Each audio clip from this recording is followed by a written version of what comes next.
Go. All right, welcome back, y'all. So I'm here with Laura Chung, and we are once again talking astrology. So Laura, Hello. welcome. Thank you. Hello, everyone. And Laura, can you briefly go explain and well, one, tell us your podcast and also a little bit about how you engage with astrology? Sure. My podcast is called Awaken and Align, and I actually started it during one of my midlife transits. Um, and it really started off just seeking. I'm a Sagittarius rising, and so I'm very curious. And I was traveling around the world trying to find meaning in my own life. And I started interviewing people around the world. And then I came into my spiritual awareness and found that I was having such interesting conversations with people and just started to share them. And the more I deepened my spiritual practice, the more it became about collective liberation and speaking about things that really matter and matter to me and matter to the world and how we're all shifting and changing. So that's what my podcast is about. And I'm just really here to become a better person, I guess. thanks for thanks for having this conversation with me again.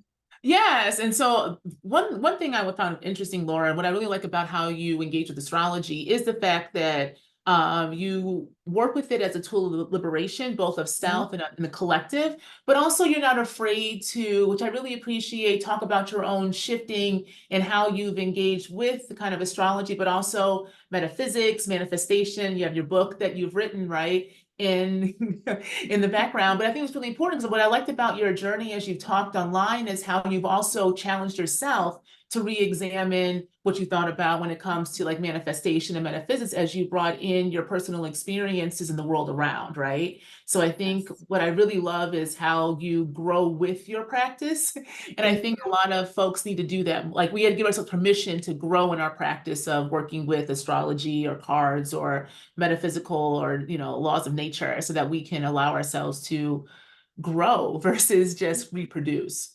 Thank you for saying that. I am not afraid to make mistakes. I'm not afraid to put myself out there, but that comes with a lot of work, like a lot of self work and self awareness. And I think that I'm also an Aries, so I'm kind of like fuck around and find out, you know? I'm like, I why know that's not? right. Just being in the status quo is so boring to me. So I'm like, why not just like ruffle some feathers along the way? But see, this is exactly why I want to talk about this, right? So me and you have been talking, we're getting to know one another, and a couple of other folks that I'm meeting right now around our age. So both Laura and I are 42. We're having these very similar experiences, right? Where it feels like where we were Yeah, and yeah, where we're going, it's completely different, right? I yeah. remember texting you and being like, what the fuck? This Same. shit, I don't know what's going on. I thought I had my whole life. I thought I had my Mhm. business. And the next thing I know, like even right now, Yes. I'm rethinking even the name, like Abolitionist Dreams, because I'm like, is that really me? And I Mhm. never thought I would be rethinking kind of the foundations of the life I'm creating because I had to recreate my life, right? Talk about how I Right. broke where I was to come now. And even in all this breaking, it doesn't stop. Mhm. Like the reflection doesn't stop, the having to reevaluate doesn't stop. And so it got me thinking about, okay, in this time, if a lot of us are going through this, and it tends to kick off around 36 because of the nodal return, right? We'll talk about that in a minute, y'all. Um, and then now we're here at 42, and it's like, well, shit, like it's like life got real. And not only is it real, it's palatable. For me, it's like, then what can we learn from astrology? If we're doing astrology, if we're working with the planets, what can they really teach us? And it got me thinking about this astrological middle age where 36 to 45, it seems like our life blows up. Mhm. And but then we're told that if we don't continue on with what we are, we're the problem, like we're crazy, right? Mhm. All of a sudden you want to leave jobs or leave relationships or do something as simple as cut your hair, right? There's a change that's occurring, but we don't know how to work with change in society. And so for me, then, if we don't know how to work with change in society, yet change is inevitable, and we have these planets telling us that and signaling to us that y'all gonna be going through some changes from about 36 to 45, then what does it mean for us to work with that change? And what does it mean for us to actually allow ourselves permission to grow up into who we are individually, so that we can actually collectively have these kind of new futures they want to do? Mm-hmm. And so I wanted to talk some with you today about what does liberation look like if we take responsibility for it? Mm-hmm. And if we think, and if we understand that the older we get, that is when we actually have the permission to fuck shit up. What does Yes. it mean to actually fuck it up so that we can make space for the dreams that we want? And I think that's where I am right now, because in this Uranus opposition, there's a way that my Uranus is on my first house in Scorpio, and it's opposing right now because it's in Taurus, but it's on my Chiron, which is where my moon is, which is where my DC is. So I'm having to sit back and ask myself, who am I in relationship with and why? Mm-hmm. And am I willing to shift the relationships I'm in order to fully be myself? Mm-hmm. And that is some shit that I'm realizing. I had to figure out who I am then. Yes. I was like, oh, this is cute.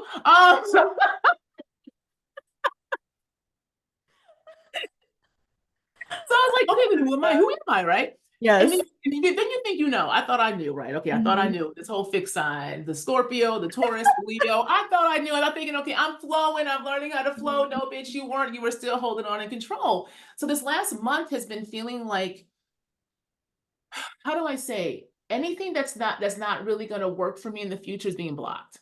Like, Mm-hmm. it really is being blocked. Business contracts aren't going through that should have gone through. Relationships have started to be stagnant, and it's like this crossroad of asking myself, okay, then what does freedom making and taking really look like for you? Um, and a lot of it is having to let go. Mm-hmm. Right? You said something earlier about work. It's a lot of self-work. Mm-hmm. And we think about work in this kind of going and doing and, like, expenditure, and like you should feel like, feel depleted because it means you did something, you feel good, right? And I'm realizing right now the work is having to be still and sit and feel and engage and allow things to come. And I'm not really sure.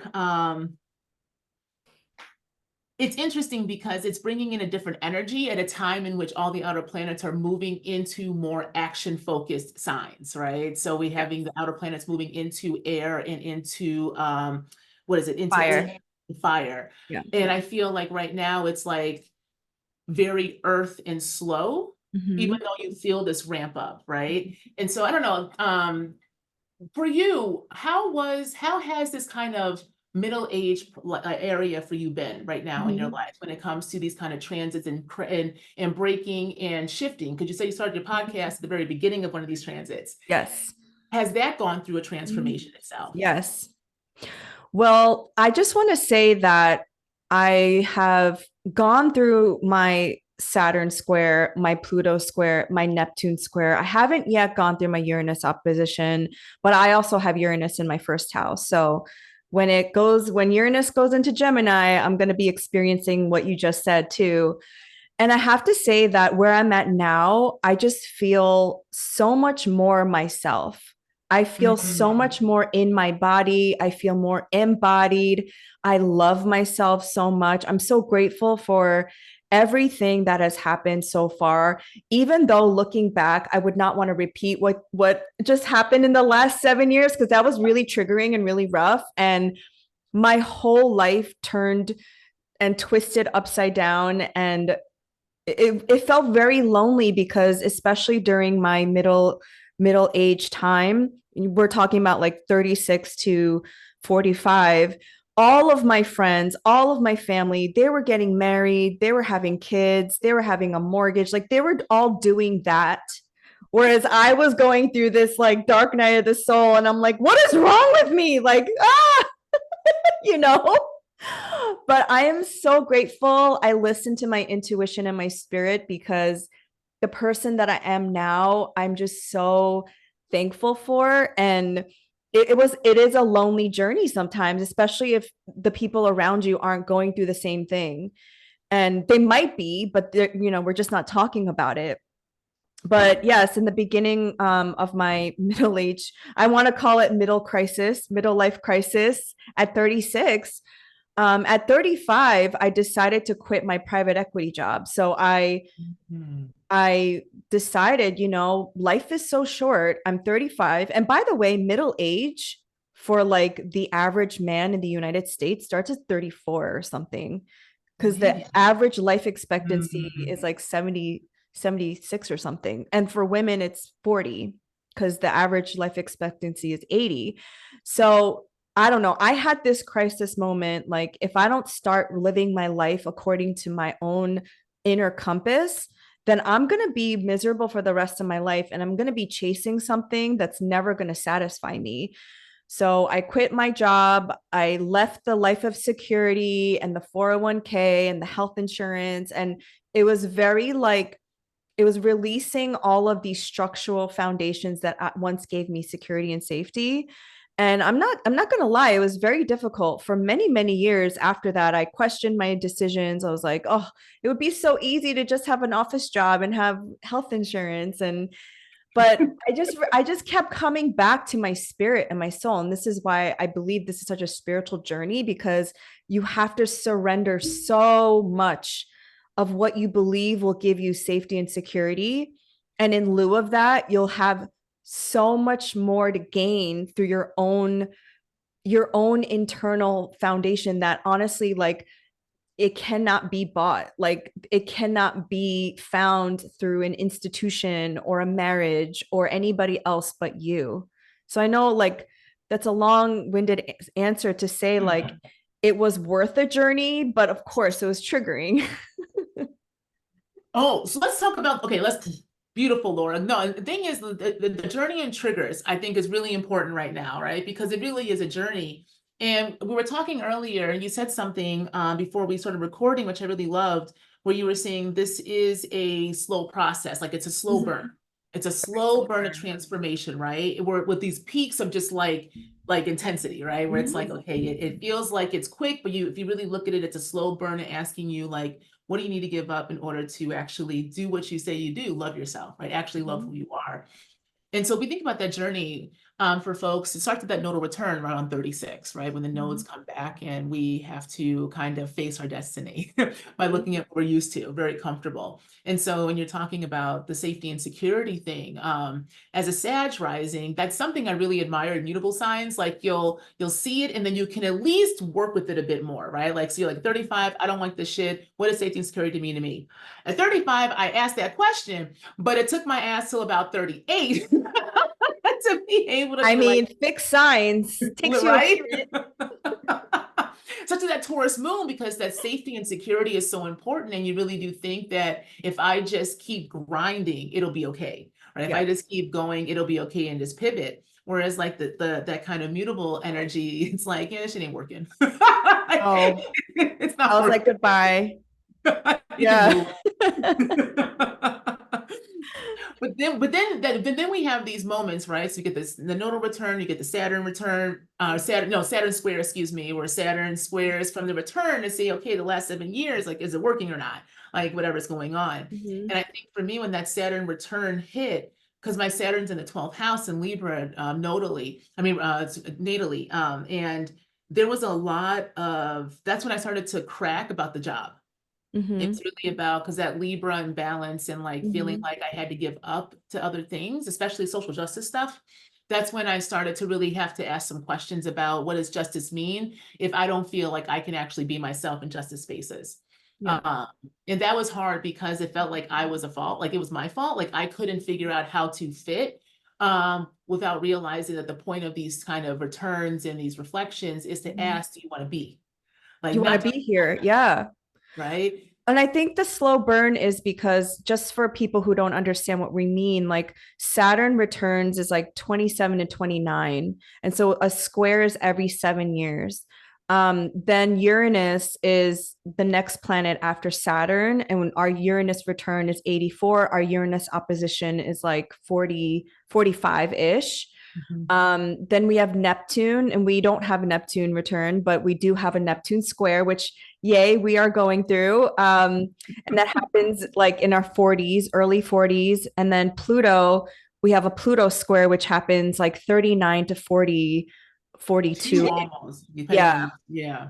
depending on like the degree of your like Mhm. placements. And you also want to look at your natal placements because they might be amplified by either them touching your sun or moon or any other placements. And so these planets are really slow and they're outer planets, so they're generational planets. But what Dr. Nicole and I were talking about is, as without so within, like everything that's happening in our society and our culture do impact our own growth. Mhm. And that's why individualism is a myth, because yeah, we're going through our own natal chart and the transits, and yay, I'm having a Jupiter return. That's just super fun sometimes. But then it's like, oh, the things that we're aware of in our society and the genocides happening in the world, that does impact our own growth. Yes. Yes. And I think that's really important. And so this idea of individual and structure, I was having a conversation, literally astrology is showing us that. Right. Mm-hmm. That's why I really appreciate the logic and the wisdom of the of astrology. Because when we think about, like you said, the outer planets, they are generational. And Mm-hmm. so I always tell people, like, we have to be careful. Like, you are not Uranus or Pluto or Neptune, like that. It's an energy that goes with a group of y'all, right? You can think about it as like a collective. Yeah. But then we personally feel like we're talking right now during this middle age. So it's like Mm-hmm. the outer planets are saying this generationally, but you will all be impacted individually, like you're saying, right? And so if we Yes. think about then if the outer planets that are generational do come home in our individual experiences, then what are they trying to teach us about our Mm-hmm. responsibility to the collective? Yeah. I'll give myself as an example. So I was born during a Saturn Pluto conjunction in Libra. I'm part of that subgeneration, and that is transforming what traditional relationships and even like marriage is. It's like Pluto is about transformation, Saturn is about commitment, Libra relationships, and it's like our generation, our little sub generation between 1980 to 1983. It's like meant to transform that. Okay, so we had a Saturn Pluto conjunction in the sign of Capricorn during the pandemic. Yep, So we yep. were having our little square with the same planets. And so a lot of my friends and people I knew with that same placement got divorced because they couldn't withstand that pressure of like, okay, these are old paradigms of relationships that just can't withstand the test of time, Capricorn. And if you were able to like transform during that time and your relationship is still committed, then congratulations, Mhm. you passed the test. But for me, what it really showed me was actually asking myself, are these beliefs that I want to keep with me? Because I had all kinds of distorted beliefs around marriage. I never wanted to get married. I never wanted to be in a long-term commitment because I was like, what's the point? Men are trash. I had the worst. I literally was disgusted and like I hated men, like cis hetero men, for like a good 4 years because I was just like, ew, Mhm. they're like not it. They're ruining this planet. And so I really believed that. And so I was manifesting that into my experience. Oh. And obviously like it keeps getting confirmed by our environment and our society. So that didn't help. But then I really asked myself, like, if I want to be in a long term committed relationship, I really need to check my belief systems. Yeah. And so I overhauled them and I'm like, okay, where did they come from? Oh, they came ancestrally. They came through my own experiences with men. They came through my parents and all this stuff I had to unwind. I had to go into the shadow realm of Pluto. And honestly, now, like, I'm in such a healthier place and I'm more open. It was because I had to look at those things, but it was only because that square that started triggering some things in my life and my own personal life. And every trigger shows you the shadow material that you need to work with. Yes. I completely agree with that. And it's also funny that time, if we think about especially our age group, a lot of folks also came out. We had a Yes. whole wave of folks coming Yes. out, right, in different ways. Like Mhm. marriage and coming out for me was a big thing of that, but it Yes. really was. And I think that is a big part of our responsibility of how when we individually feel and take in the lessons of these outer planets, then it really does collectively shift things, right? Because Right. our ideas of marriage, even, and think about this too, especially during that time. And then we saw the kind of people having to seek entertainment and stories online and think about different, and really have to imagine a different way of living. Then we saw people thinking about, well, do I need to be with blood, or can I just make my own family structures? Like Hmm. people thinking about like homesteading or Hmm. buying property together, right? Or communing. So we're understanding that, especially in Capricorn, the old structures of society Hmm. didn't allow us to live. So if we can't live in our generation, what we were promised, this idea, this is where like this Neptune in Pisces that the last degrees we're in right now are showing all the stories that we were told about what we should be, especially between the 38, 36 and 45. We should be having the homes, we should be having the Hmm. Hmm. 401k, right? We should Yeah. be able to take care of children and elders. We're like, that doesn't make any sense because we literally can't afford bread. So Right. if we can't, Right. like if I can't put gas in Yeah. my car and have some food on my table, but Hmm. you're saying that us wanting to buy groceries now are millennials being extravagant, Hmm. then our generation's like, all these stories don't make any sense. So then what's our responsibility then to shift the paradigm? And I think that's where we're in right now, right? What is shift the paradigm? But you can't shift a paradigm externally until you do it internally, Right. right? Absolutely. And I think also what you said about Neptune and Pisces, it's opposing the USA's Neptune and Virgo.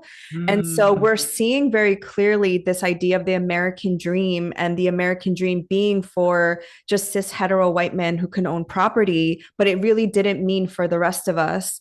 And so we're kind of seeing very clearly the American dream is a scam. And so if we don't shift our own myths and belief systems and what we believe in, it's just not feasible to like have a home and take care of our children and our grandparents and all the things that they say we are supposed to have.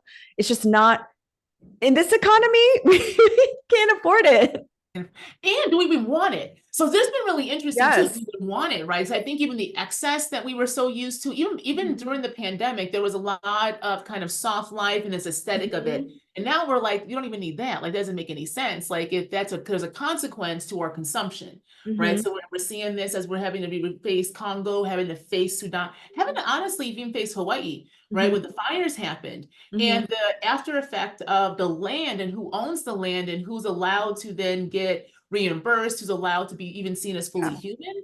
I think what Yeah. the outer planets too, for me, really are teaching us is that in order for us to change and transform, we have to face our humanity by facing our emotions that are attached to change, right? And Mhm. transformation. So you said it a lot, Laura, which I really appreciate, this idea of surrender and Mhm. having to face fear and this kind of triggers, right? Because all of these outer planets and Saturn, because Saturn will trigger the fuck out of you. Oh. Saturn's like, you want to grow up? I'll teach you how to grow up. Yes. So but even Saturn's like, to grow up means to take responsibility Mhm. because you do have a choice. Like, we have a choice, but sometimes the choice is not going to be easy because the choice requires transformation. So if we Yeah. can sit in the emotion, right? And this is where Pluto Mhm. is a big one because again, I think because I'm Scorpio rising with that Mars. And it's interesting because you're Sag rising, so you're Jupiter. So Mhm. Jupiter, technically, with Sag and Pisces, they don't necessarily have the direct connection like some of the most inner planets do, Yeah. right? The outer planets. I'll explain that in a minute for folks who know what I'm talking about. But y'all Jupiter rule, folks, it's really interesting to me because it's almost like y'all sit in the middle. Mhm. Like, you sit in the middle between the most inner and the most outer of the planets, right? Mhm. Yeah. And Sagittarius and Pisces sits in the kind of like teaching, ephemeral type of zodiac signs, right? And so when you think about your own journey and why you talk about, I think about your work a lot with manifestation and to be able to shift and the way you work with your own life. It's so Saturnian. Yes. Sagittarian, excuse me, Yes. Sagittarian, right? It's so Sagittarian. I live in the realm of belief. You have to. And I honestly think that I think also going through all of these midlife crisis transits really like humbled me because like as a young fire and my chart is predominantly fire and air with like two water placements. I like literally lived this life of Delulu and just like anything is possible and then like and privilege, honestly, so much privilege. Mhm. And I just had no idea um when I started my midlife crisis transits. I just was so I literally was brought down to this earth, and I'm just so Mm. grateful because I have so much more empathy and space in my heart to hold now, because I was running away in certain aspects of like, toxic Delulu, like everything's fine. And that's Mhm. like a toxic side of Sagittarius. Mhm. But I'm very grateful because now I feel I'm more in my humanity and I'm more connected to my spirit because of you know, these midlife transits. Yeah, but it also really shows the importance of why we need the kind of Jupiterian type of energy with that Sag and Pisces, because they are the storytellers, right? The Mm-hmm. teachers, the storytellers, the ones that learn through experiences and also can explain it in a more collective manner, right? Because again, Pisces allows us to create. And if we think about it like that, especially with Jupiter being in between these kind of very inner and very outer planets that have us see self, but also then how it relates to out the society, then it really does matter whose stories we tell and why, right? It Yes. really does matter, right? What type, how we even construct the story that we are in, Mm-hmm. right? Because if you only see things as good and bad, villain, hero, then that is the binary, right? That's how we get these structures that get us in binary. So even when you're manifesting through a binary lens, right? Mm-hmm. Whether you call it toxic or privileged. And I really appreciate how you talk about manifestation and challenging these kind of love and light kind of ideals, Mm-hmm. right? Because all that really does is it doesn't allow us the ability to have possibilities. It requires you to make a choice of yes or no, right? Yes. And when you don't do that, then you're not really moving anything. It's Mm-hmm. a privilege, but you're privileging the structure. You're not privileging you. And I Mm-hmm. think that's what's always the interesting part of these conversations about privilege, especially when we talk about astrology. Well, Mm-hmm. then who's privileged? Are you whose story are you privileging? That will then put to the forefront what is being privileged. So it's not even you, I mean, the universal you. It ends up being the structure. So a lot of white spiritualists would do this, right? And I say white not just in color, but in the ideology, Yes. right? So y'all ideological white spiritualists, right? This idea of manifestation, and when you're trying to manifest something through this idea of love and light, and we're thinking about Neptune and Pisces right now, this shit's been delusional for the past, what, 13 years, Delulu. right? Yes. We really saw the heightening of manifestation Mm-hmm. and love and light and the reemergence of who are them old. So that what woman, that white woman, always people are always quoting her because she's talking about 5D and shit. Like, you know what I'm talking about? You know what I'm talking about when Like which one? oh damn. What is that woman's? It's gonna come. It's gonna come. But it's like we're having what happened when I've noticed the past 13 years, especially the manifestation stuff, is that people were taking older folks' like, teachings and bringing them into the present and saying like this is a new way to kind of be in the body, and the Mm-hmm. kind of hate market really kicked off again, Yeah. right? Yes. All that stuff. But now we're hitting the reality with Neptune, the very last stages of Pisces, that is critical degree being like, but yeah, boo, but what is the material reality of it? Like what actually occurred with all of this stuff? And I think with the kind of Saturnian or Sagittarian energy, with that Jupiter, God damn. If y'all are watching this podcast, I don't know how to turn this off. I love it. You're getting affirmations. Getting information, the thumbs up and stuff. Um, but I think again, I'm pointing this out so much because of your chart and you're a teacher, Laura. I think it's a great template to understand that if you are a teacher, especially with that kind of energy, the Sag or the Pisces energy, you have got to allow yourself the ability to almost take these massive shifts because you learn from the experience and you believe it and you realize that is what you need to be using to then kind of teach and Yeah. have experiences, right? And Yes. I think because of that, that's giving us other templates to figure out you do have to shift how you think about some of these foundations because they weren't actually foundational to you. They are foundational to structure that you are now seeing because the outer planets are like, yo, y'all, this is y'all. If y'all don't do something, this is your Mhm. future, Yeah. right? If you don't do something, Yeah. this is what can happen. My experience with malefic, so a lot of astrologers consider Uranus, Neptune, and Pluto to be malefic in nature, is to give them what they want, and Saturn and Mars. And I say that because you have to surrender to the initiation of what this Mm. specific planet wants you to do. And so for Saturn, if Saturn is asking you to grow the fuck up, you have to grow the fuck up. And so during my Saturn square was during BLM, George Floyd, that summer of COVID. I had my spiritual awakening about like anti-blackness, anti, um, like black men specifically being murdered by cops. And like I always knew there was, we lived in a racist country. I just didn't realize the depth in which it was structural. Mm. And so when that happened to me, I went into the initiation of Saturn, which was you have to look at your own anti-blackness, you have to look at your own internalized racism, and and I did. And I think that prepared me for this moment during the pro-Palestine, pro-Sudan, pro-free Congo movement that has been going on for decades, right?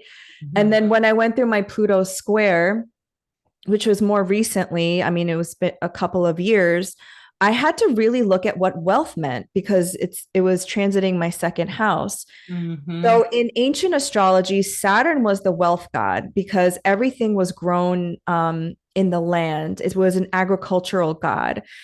And Pluto also is a wealth god.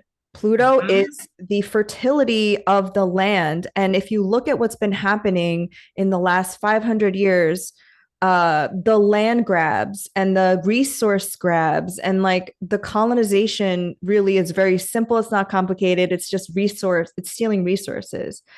And so when I really look at that and I think who actually has the power and the wealth, it is the global south. It's Africa. It is all of these countries that are deemed quote unquote world, but literally they just had their resources stolen, their governments destabilized, and now the descendants of these places believe that they're poor, but they're not. And so when I wrote my manifestation book, I wanted it to come from that lens of like, who told you, who told us we were poor? We were never poor. We were just rich and we maybe were a little too generous. Maybe we were a little delulu thinking like, oh, these people are just going to take the stuff and leave. And so it really is, again, like when these transits happen to you, they're asking you, these, gods or whatever you want to call them, are asking you to go deep and ask yourself these questions and like reframe like how you've been taught. And when you come from that place, you're like, that kind of self-esteem and confidence can never be shaken again. Yes.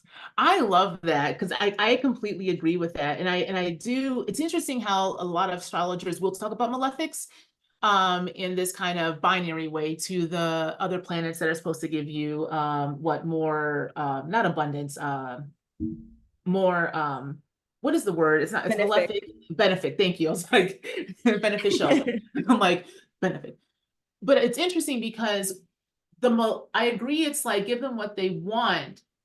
And we're not taught though to surrender. We're not taught that change and the shifts of life are going to require pivots, and pivots mean that reflection, right? So the malefics want you, for me, it's, and I love what you're saying, it's like the man in the mirror moment. Like, can you take the mirror and look at yourself, look at the life around you, look at the society itself, and ask the question, does it work or not? Mm-hmm. right? And I always ask the question, who told you that and is it true? Yeah. Right? Where do you stay? Like these kind Mm-hmm. of reflective questions about breaking things. Because for me, it was this interesting, I talk about it in my first episode of the podcast, where it was that 2019 moment. Mm-hmm. It was after my Saturn square, and it was happening before the outer planets were about to square. And it was this tense moment where I knew that I had to change something. And I knew that I didn't want to be in higher ed anymore, but I didn't know another story. And so I felt like I had to make it work. It's that Taurus moon, right? Right on the Chiron, right on the descendant. And it was this idea of then, okay, if this is safety and security for me, yet I feel like my body is breaking, is it really safety and security? Right? Mm-hmm. Like, and if it's not, and if I break that, and if I move away from that, then what can be possible? Mm-hmm. And that's where it's the triggering, right? It's like, can you talk with your emotion versus having it work you? What Mm-hmm. is your fear actually saying? And I think Pluto especially requires you to look at fear. So does Saturn, Mm-hmm. right? Saturn and Pluto Yes. really are saying, like, to be human means that you're going to have to face the reality of what it means to be human. Mm-hmm.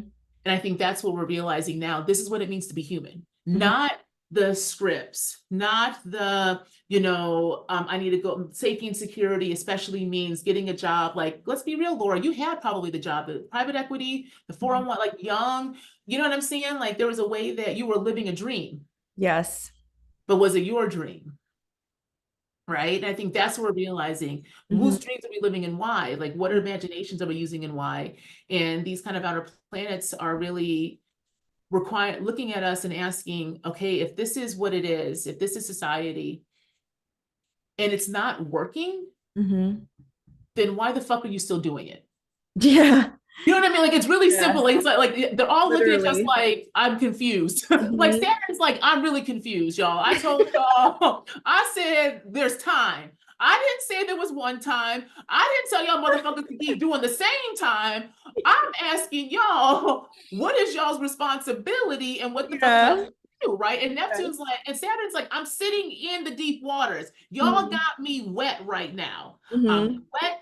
I'm down here. I done had all these lunar planets pass through me. I gotta go sit next Mm-hmm. to Neptune. We gonna be going over to Aries pretty soon, y'all, right? So when I dry the fuck out, what did y'all learn about Mm-hmm. the collective? Yeah. Right? If I gotta be in these deep ass waters with y'all together with Neptune's ass, you know what I'm saying? Yes. Like, I do imagine them talking like that. Like, what do you have me here for? what the fuck am I here for? Santa's Yeah. like, I'm old, I'm crotchety, and Yeah. I'm trying not to be, but I'm wet. Yes. Right? So, but Saturn's wet, which means Saturn's emotional right now. Mm-hmm. Right? And Saturn knows how to, because again, Capricorn and Aquarius rules. There's this way that Saturn can be stoic. It can be, it can be loyal, very justice focused, very collective. But even Saturn needs to take a break, right? Even so, if Saturn's like, I gotta flow, and if I gotta be in my motherfucking feelings, and I gotta look at myself, and I gotta look at Mars come through, Venus came through, Mercury came through, right? I gotta go over here to Neptune. I'm going to go into Aries next. I'm going to start some shit. When am I ending? So if Saturn has to make endings, right? If Saturn has to sit and reflect over the previous 12 zodiacs, it's going to the last before it makes its new beginning in Aries, right? To figure out, okay, what am I initiating? Then why the fuck do we think we can't do that? Mm-hmm. Like, we're not supposed to do that. And I think that's really interesting in this time, because even the Uranus opposition I'm in, I'm telling you right now, y'all, Laura, I'm telling you, I thought I let go of some shit, right? I have a whole thing about breaking things. I'm like, I know how to I'm learning how to let go. Like, I face, always talking to my emotions and shit like that. No, this motherfucker said, what you're going to do is, not only are we going to take everything that you thought you were and crack it open and say no, we're going to go into the depths of your childhood trauma, because I'm hanging out with Chiron, and we're going to say, hi, here is your childhood. Here is everything about you and your relationships that you wanted to hide from. We're going to bring it here, because if you really want to go into the next part of your life, Yeah. as who you say you want to be, you Hmm. have to face the things that told you you could not be that, Yeah. right? You had to That's let things go.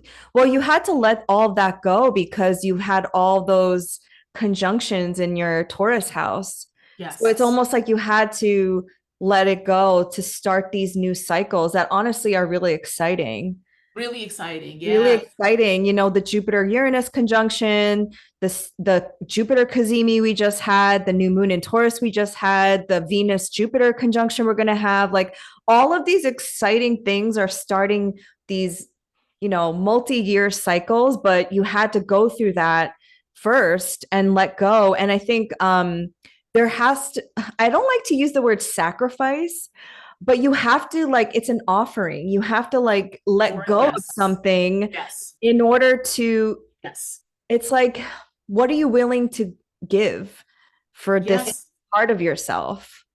Yes, Laura. And this is why my Scorpio comes out. I'm like, can you die? Can you die so that you can live? Like I just like Over and over again. over and over again. And so I thought I was like, I literally, I swear, shit you not. I went to my shrines and I said, listen, y'all motherfuckers.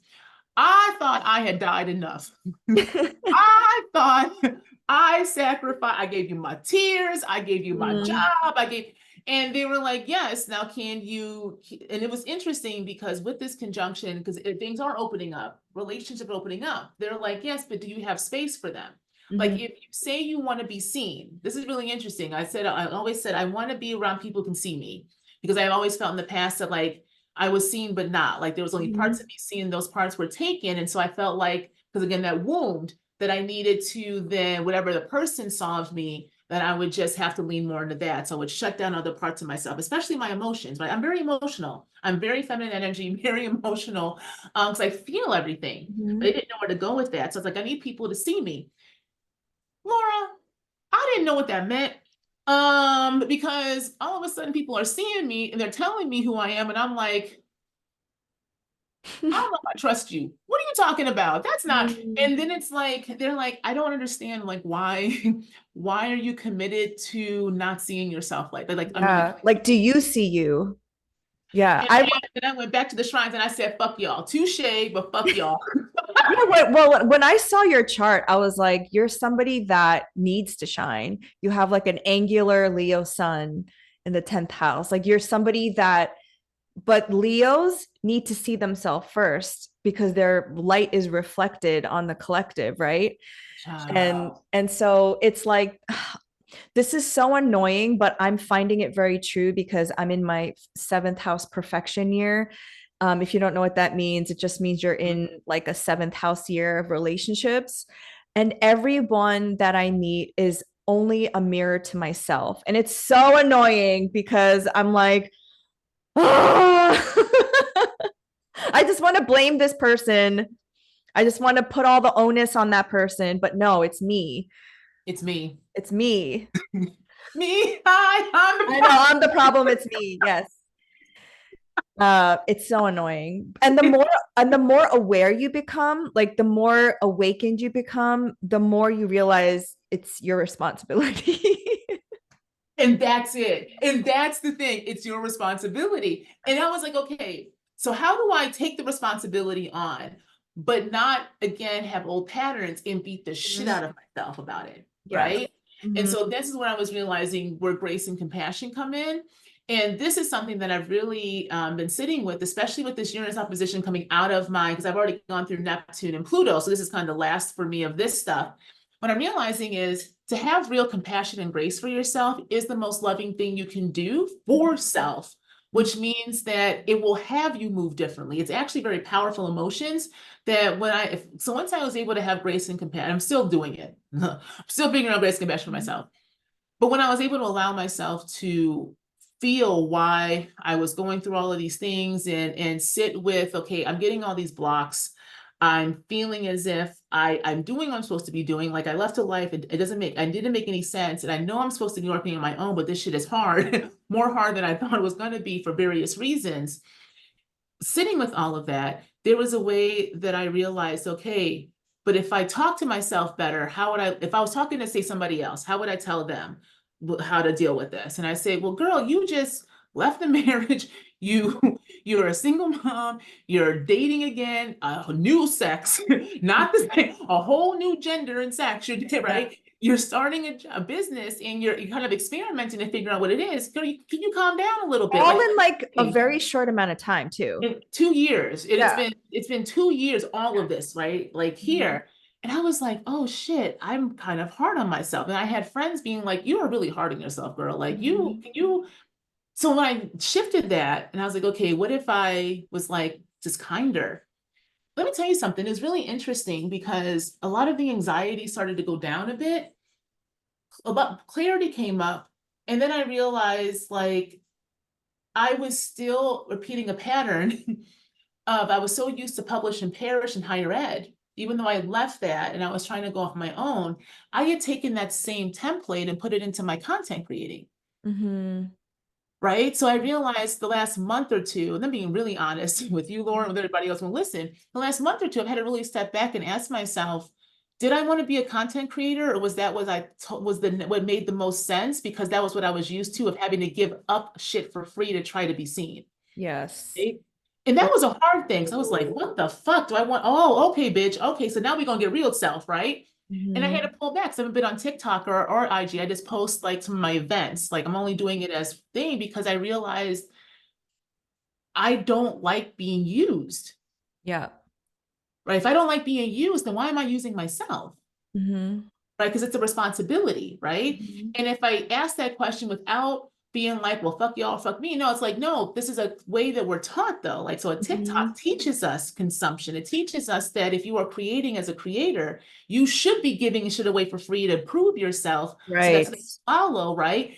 But it teaches the followers that you should be expecting people to give things to you for free. And so they must go above and beyond if you are going to give up something. All of that economy is fucked up. We're not doing anything. So even in all this activism, and I have nothing against online, like we must have different modalities. Always said this. Twitter was huge for Arab Spring in the beginning of organizing for BLM. But then we live in structures that know how to transmute and take what was used by the margins to then make it into another product. So we have product each other. And to the point where even with the activism, we're expecting people to perform a certain way because we need to consume it, where it's like, no, what is all of our responsibilities now? Because the economy itself of content creating is another location of production that I was so used to. I'm thinking I'm moving away when I was actually repeating. So this past 2 months has been like stepping back, like, okay, what do I want then? And there's a way, I'm gonna be honest, like it's very different than who I thought. Like I don't know, like I'm Dr. Truesdell. I mean, like I got a doctorate, but I'm realizing that puts me into a box that I don't like. You know, like my name is Nicole Danielle Truesdell. I'm Nicole Danielle, like that's me, right? That's more of the kind of creative. But it's also scary because what happens if I decide to really shift and transform, especially since I am so public and my chart is one that's supposed to be public, yet I've got 4 12th house placements in which I'm realizing what happened with that is I didn't know how to see myself. So now all that 12th house is loud because it's also Libra, South node into Aries, North node, 6th house. I'm having to give up the ways that I chose not to see myself for others and then be able to step into myself. So Laura, it's gonna be good next year. You're mutable sign. So, yeah, so Wow. Well, you just said so much there that I wanted to speak to because I think Taurus, especially with all these activations in Taurus, it really makes you it like everything you said I relate to because I think it makes you think about what you're worth and the time and energy it takes to sustain like the creative economy that is so unsustainable at this point. And also Taurus being ruled by Venus, like your worth and like what is your worth? How are we measuring our worth in this fucked up system, right? And I felt the same way. I had my TikTok account banned in like the end of November, and I kind of stopped trying to get it back because I was like, who cares? That part of me is dead. But then it's like I haven't really shown up in the same way just because I felt like, what is the point? If I just make one video per week that needs, like, I need to say what I need to say, then that's like enough. This like constant, incessant consumption and needing to create, like you said, to be recognized for my work, recognize that I'm worthy, my voice is worthy. I think it just puts people of the global majority in this very like unsustainable pace of creation. And for me, being creative is not on a schedule. Sometimes I don't want to say anything for like a whole month straight. I just want to like be in my own space and watch the sky or something. And I think what you were saying about the last part, what you were saying, so the ruler of my charts in my 12th house. So oftentimes That's right. I want to hide. I don't want to be seen, you know, but I do think that as we're both 42, so we're both like highly activated now. We are also the people that need to speak up for people who are being silenced. And when you asked me to do this episode, I was really excited because this was during the student encampments and this idea that the youth is going to lead us. No, I think that we're leading us too, because we also have so much life experience at this point that I think stepping out and being the leaders and being thought leaders is like annoying, first of all, because I just want to live my nice life, you know? But at the same time, I think these transits activated me in a way where now I want to speak out and be more visible. So Yeah. everything you said, I totally resonate with. Yeah, okay, good. Yeah. Yeah, and Yeah. it's a really, especially with your, it's going to be in your first house. You also have a first, seventh house opposition, right? And Mm-hmm. it's really this idea of, again, a sense of self. Who am I and who I want to be in relationship with? But we Mm-hmm. don't know who we want to be in relationship with until we know who the fuck we are. Like it's a Yes. constant, like, right? It's this constant iterative process. And sometimes you don't even know until you're with people and then you get triggered and then you have to work things out. But I agree about the idea the youth will save us. And this is why I say too that it not only is it our responsibility to kind of grow up, and this is what the outer planets tell us, and also Saturn, right? Saturn's really loud, but it's also because it's telling us that every stage of life has a purpose, Mm-hmm. right? Like, and so this middle age is like we are, again, like I said earlier, we are supposed to break things. Like we're supposed to Mm-hmm. be the ones who rebel. Like we're supposed to be the ones to shift and think about what is community, what is friendship, what is spirit, what all these things mean, right? As a way for us to figure out then what is a future, what does futures look like? And so Mm-hmm. I think right now, especially talking about creation, like this is a time that we're supposed to be creating, like Mm-hmm. especially in our late 30s, early 40s, into our 50s. And shit, you hit 50, hit the Chiron return, right? I've got some folks that I know that are in that Chiron return. That shit is real. Mm-hmm. Like you get faced at 50 with like all the wombs, Mm-hmm. all the childhood shit, and asking, will you allow yourself to literally take that energy and transmute it into healing? What does healing Mm-hmm. look like, right? And this is where in Salt Eaters, where Tony Cabanbara talks about, what she says, healing is serious business. Do you want Yes. to heal, right? Because you heal, you're taking responsibility for your life, and we're not taught how to do that. It's easy to give up authority, give up creating, give up content. So if we take ideas of what it means to create content back from this kind of creative economy, and like you said, allow ourselves to flow in that energy. Because I agree, like I have to now, this idea of work has been really interesting Mm-hmm. because now work for me sometimes is just days of having to sit and be because Mm-hmm. it's percolating and then all of a sudden it comes and then it makes Mm-hmm. so much sense. And Yes. then it comes out, right? And then it's like there. But I'm not used to that because I was taught that I had to always be working and reading. And if I wasn't constantly on this grind, then I wasn't working. But then there was no creating, it was producing. Mm-hmm. So I always tell people, especially in their 40s, what do you want to create and why? Mm-hmm. What stories are you telling? What archives do you have? Where do you, when you look to youth and you say they're going to save us, what about what you're seeing is inspiring in you some kind of action, but you're afraid or don't know that you can take that action. So you're seeing it on somebody else, Right. right? Or like, well, I also think like, so the kids that just graduated college are 22, right? So they're going through their Saturn return as well. And they're in a different generation where, you know, in certain respects, I think they're also awakened in a way that is similar to like our generation, because Mhm.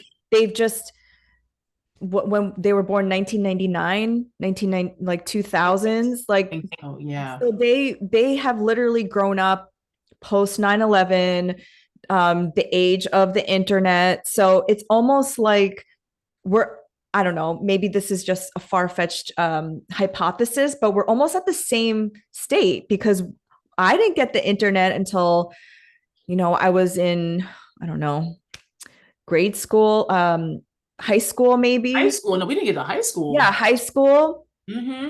So I think there is this simultaneous awakening happening in both of our generations, where we as adults, we have the resources and the experience to lead a different kind of revolution simultaneously with the youth. And Yes. and just as like a life advice thing, like if we are middle aged and we have half of a life left, like how do you want to spend that time? Thank you. How do you want to spend your energy? How do you want to live? That's what Yes. I keep asking myself. Anytime I get afraid of something, like asking a guy out or shooting my shot, whatever, I'm like, no, I have to move beyond my fear, because I only have half of my life left. Yes. Yes. you know Yes. Right. And who do you want to be with? Who do you want to be in community? Like, who do you want to be with? Who do you want to live with? Right? Literally, how do you want to spend your Yeah. time? How do you want to spend your money? Who do you want to, Yes. what do you want to talk about? And I just like, I think I do in certain respects, like have a lot of empathy for people who can't change, because I'm like, God, that's just so boring. Your life is so boring. Like, what are you doing? Light a fire under your ass. But it's like, I don't know. I just think this life is so short, and we're at a moment in history where I feel like, and I'm sure every generation has said this, that so much change is happening so quickly. And I don't know if you feel that way too. I think it's like quick and slow, right? Because I think it's there, like it's like you said earlier, it's a slow burn, but then we have these moments where it's like it's palatable. It's like, no, it's here, right? Like even if we try Yes. to deny it, it's like, no, it's here. I Yes. think it's interesting. Like now we're seeing, because of those outer planets all changing in the next such a short amount of time together. There's also a way it's like, if you don't change, you are dying. Mm-hmm. So Mm-hmm. we look at older generations, especially talk about the boomers a lot, right? Okay, yes, but I think with the boomers, there's a way that that generation understanding and definition of change was so narrowed in reaction, right, to other things that they are afraid of themselves. This is why we're not seeing the humanity. There's no Yeah. humanity to be had in people who don't want to understand change, because that means that they are cutting off parts of themselves. The Mm-hmm. only way we know how to live is through change. This is why I Yes. love Octavia Butler's parable of the sower, is God is change, right? And I'm reading in the Patreon right now with folks to get us to understand, like, this is energy. So we talk about you want liberation. You can't have liberation without change, right? You say you want truth. Well, truth will bring change. You say you want love. Well, love will bring like, so change is here. This is Uranus. Right. So this is really the energy of Uranus, but also all of them, because Neptune and Pluto also signal change Mm-hmm. as well, but in different ways.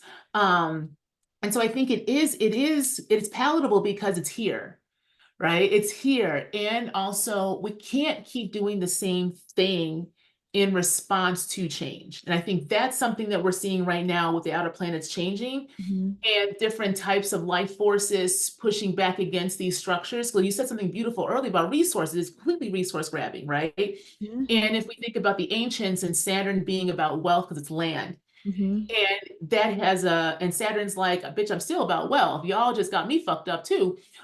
Taking my stuff, right? I don't think Saturn's happy. Saturn's like, I'm tired, I'm wet, and y'all ain't getting it. Shit, right? I'm trying to help y'all out. Yes. Right? Because it's seeing power, Pluto, which is coming back again. Again, we're coming back around to revolutionary times, saying that revolution took y'all's humanity. Mm-hmm. Right? Revolution is not always going to be for the people. It's just a revolution of something, right? Yes. It's a rebellion against something. So Pluto is like, y'all, do you want this? y'all, what this power did in Aquarius last time is it took y'all's wealth. Mm-hmm. Because it not took your land, it took your humanity. Mm-hmm. So if y'all want that shit back, then putting it all on youth who are protesting on college campuses right now is foolhardy. That is one location to push back.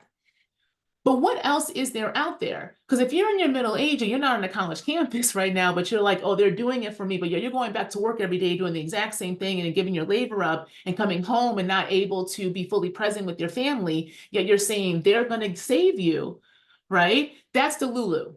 That's Mm-hmm. Neptune in Pisces at 29 degrees, critically triggering all of us collectively about, listen, the story is going to change. Who's telling the story next? So we're Mm-hmm. at a crisis right now of faith, right? Mm-hmm. This is Pisces, of faith, of spirit, of what collectives mean. And people really are still looking for gurus. And we Mm-hmm. can stop that shit, the authority giving up, right? It's Yeah. so easy because we're trained in it with this Christian kind of patriarchal wave of colonization that justified the land grabbing, right? Mm-hmm. So again, Saturn, to go back to Saturn, Saturn's like, listen, motherfuckers, I am now in the sign that is, I'm asking y'all to reevaluate the foundations of this story because I didn't tell y'all to give y'all authority up to somebody else. I told you your authority is in you by taking responsibility for your time and for your life. So again, if I'm going through these deep waters of the collective and Neptune's at a critical degree, I need you to be triggered to ask yourself who is leading you and why. Mm-hmm. Right? Like who is the kind of big daddy in the sky? Because Saturn's big daddy energy, Mm-hmm. right? So like if the kind of big energy is there, and we know that historically the student protests and the sit-ins, yes, there is divestment, but yet we also know that the state has also studied those same tactics. Then what else can we do? Right? This is why I think about what else can we pull back and see things. So Pluto and Aquarius, right now is asking us to pull back. Where is power? Because it's the very beginning of it, and it's now retrograde going back into Capricorn, right? By the end of the year. Pluto is really asking us, okay, review review those who are in power. Who is really in power? Who is in power? Review that shit. And I'm gonna say this right now. We need to think about the presidents are no longer working for the university. They haven't for a long time because it's a No. corporate. This is Yeah. the boards. We got to Yeah. start attacking the boards. The board is what happens. The board is who dictates what goes on. The board is who is calling those presidents, telling them to call the cops on the people who are there, Mm-hmm. right? So if Pluto is reviewing and having us review power, Neptune is at a critical degree of Pisces where it wants to be before it has to dry out for a long time in Aries. So you have the Lord of the underworld, I mean, Lord of the depth drying out in Aries for a long time. Stuff's going to pop off, and then Uranus going to go up to its higher octave of Gemini. There's a way that we have to start targeting different locations of power, right? Which means, question for me is, do y'all want the university to divest from these corporations, or do you want to break the university? Mm-hmm. They're two different things, right? Not saying one's better than the other, but I'm saying divestment is one location. But while those students and the faculty are trying to take back whatever governance that they got taken away, other people can be looking at how do you push in the boards? How do you attack the actual power location? Because if you want a new society, you want new structures. So what I'm saying, we need a new education. Mm-hmm. Like, we must have a new educational space. So I think that's what we're going to be going into, Laura. This next iteration is going to be, and it will be scary. And I think about this a lot with the Jupiterians who are very teacher focused, right? Who are the new teachers? What are the new lessons? What are the new ways we're communicating and storytelling and creating and developing together that allow us to actually have new structures in place, but you can't build new shit in old places. Yeah. And I think that's what's scary because listen, we love to talk about how the Ivies ain't shit, but yet motherfuckers love those Ivies. Yeah. I was literally just talking about this with my sister yesterday and how um like Ivy League schools are just going to be obsolete in a couple years, I believe, because it's like, what are they even teaching? What are you even learning at these institutions if they won't let you protest a genocide? And I think the whole question of like why an institution needs to have like what is it, $5 billion in endowments anyway, like why are you invested in weapons manufacturing anyway, like what is all that about? I mean, I know the history of why that came about, but why do you need that? I do think um with Saturn. So Saturn and Neptune are moving into Aries in 2025. Uranus is moving into Gemini in 2025, 2026-ish, right? Mhm. Pluto is moving back into Aquarius January of 2025. So 2025, we're moving from like feminine water and earth to masculine air and fire. Mhm. So it is all going to be about information sharing and action, Mhm. which thank goodness, right? But I also think at the same time, you're right. Like I'm on optimistic Jupiterian ruled Sagittarius, but I do think that it's going to get really dicey in the next couple years as we're shifting from the old system to the new system that we're redesigning. I think Pluto and Aquarius is we have to unite. And I know that sounds really cheesy and everybody says that, but we have to organize. The only reason why these systems are working is because they've been around for centuries and they're just organized. Like we need a Virgo on our team or something. We need somebody to like divvy up the skill sets. We need to really unite because all of these colonial powers have divided and conquered us. Even the Yes. United States is like divided if you really think about Yes. it. We need to unite and share resources. And the United States is so individualistic at its core. It's gonna be a lot, I think. Like even my own interactions, like you asked, like what can we do individually? It's really through our own relationships. Like Yes. I've had to have so many breakups with, unfortunately, white Americans because they just have no idea what it means to be in mutual aid with one another. Mhm. Unfortunately, that's just been my experience because in Asian culture, we share everything. We share food, everything is we share resources. But then I have white friends who doesn't they don't know what that is. They don't understand that because of their own lineage of like colonialism and just taking and stealing. And Mhm. honestly, if I was more patient, I would like teach, like this is what we do in our culture. And there really needs to be this understanding of reciprocity and mutual aid. And the way it's set up, the system is designed to divide us. The system is designed as a way to like separate and have competition. And I think we need to get there first, and that is through our own individual relationships. And with Jupiter moving into Gemini, I think we Mhm. all have to really expand in our relationships and information sharing. I agree with that. And especially because, people talking about how Jupiter is in detriment in Gemini, Mhm. right? Yes. And I tell people don't think that it means it's going to be bad. Like we got to get out of that binary. It's just Jupiter, you need to be more discerning.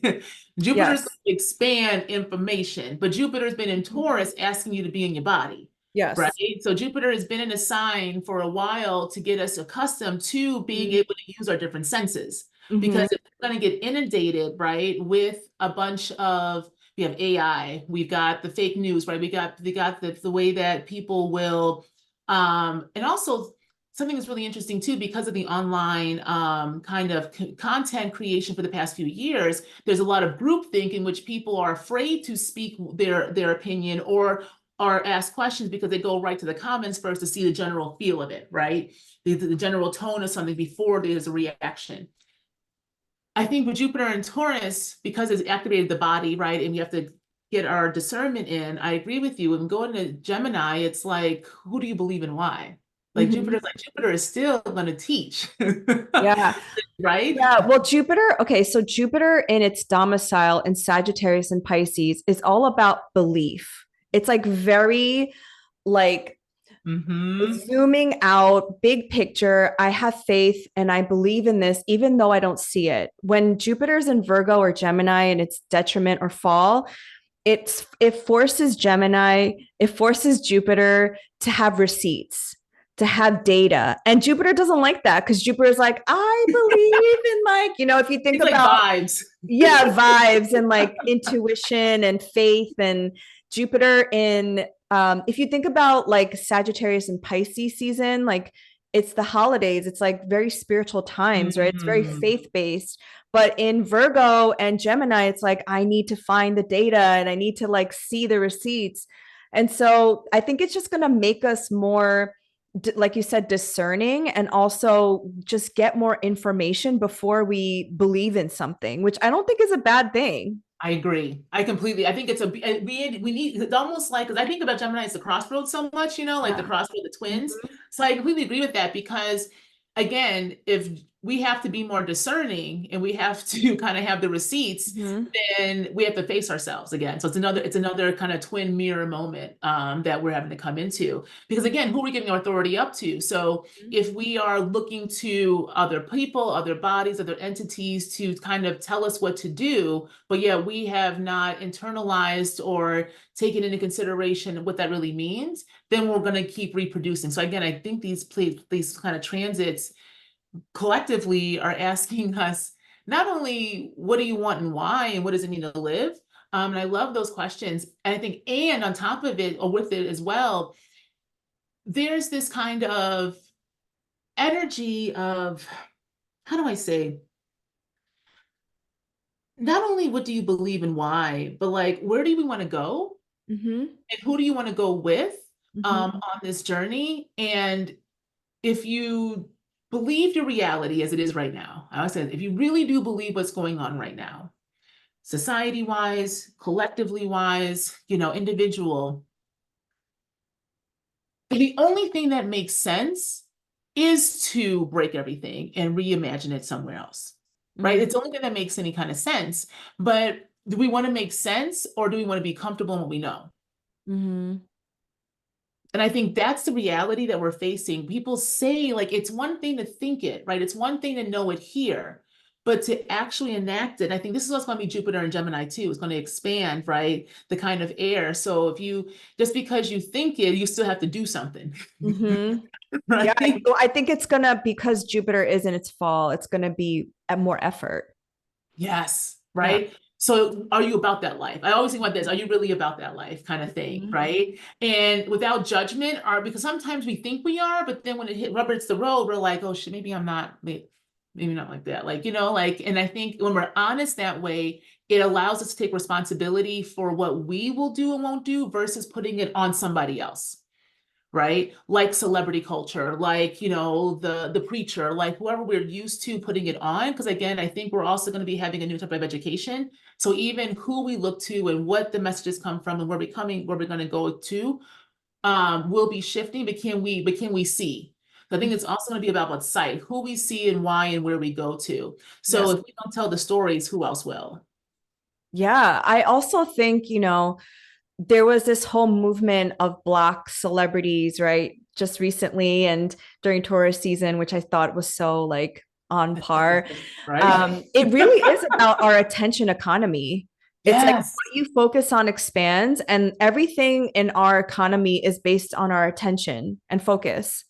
So if you, again, like as an individual, if you just focus on the things that you want to grow and you want to manifest whatever, and the things that are important to you, I think that's also where our power is. We have our power in our money, our attention, and what we choose to focus on. Like the whole celebrity thing, I was like, oh, I was already blocking them. I didn't even pay attention half of them. Like, what is Like I literally stopped paying attention to them in like 2021 when they were just all doing their weird shit during the pandemic. And if you look back 4 years ago, how people were treating BLM, it's the same story now. same thing? Same thing. Same thing. Black square, I'm good, absolves me of all the racism. These are the same people that are ignoring what's happening in the Congo and the Sudan, in Palestine. It's just a pattern. And what you were, I just want to go back to what you were saying about like what you were talking about was actually pattern breaking. Yes. And that's very difficult. Like some of these like patterns, these neural pathways have been in our ancestral DNA for centuries to keep us safe and to help us survive.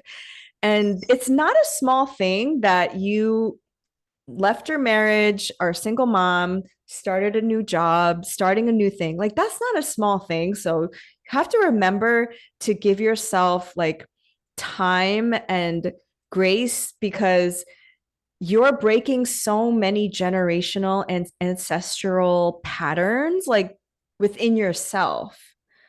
Like that's a big fucking deal. And so um period. That's all I wanted to say. Thank you. it's Thank a, it's you. a, it's big deal. Like breaking patterns is really difficult. Like if you've ever been addicted to something or Yes. you keep being Yes. faced with your pattern, you're like, you again? Yes. Literally. And then you're like, yeah, I thought I got rid of your ass. Like you still popping up Literally. like a popcorn hole, like it's just like pop, pop, pop. Literally. Like, ah.